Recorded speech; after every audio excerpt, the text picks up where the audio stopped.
Yo, buti na lang, nadakma ako ulit.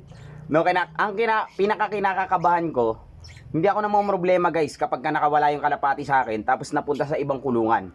Kasi yung kalapate, sigurado aalagaan yan kung sino makakadagit ng ibon na nakawala dito sa akin. Ang pinakakinakakaba ko, meron kasing mga pusa dito sa amin na kapag may pagkakataon silang dumali ng kalapate, talagang ang labas ng kalapati mo Pampangas best sa mga pusa dito sa amin. So yun yung pinakakinakakaba ko. Buti na lang at itong ibon na to hindi nadali ng pusa, no? Ayun, gusto niyang pumiglas, oh. Yan, kasi nga nakawala siya ng isang araw. Hindi ko alam kung saan to natulog. Buti na lang dakma natin. Bibreed pa natin to guys, no, para mapadami natin yung mga pure black.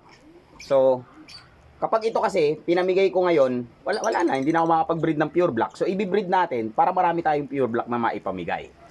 Yeah!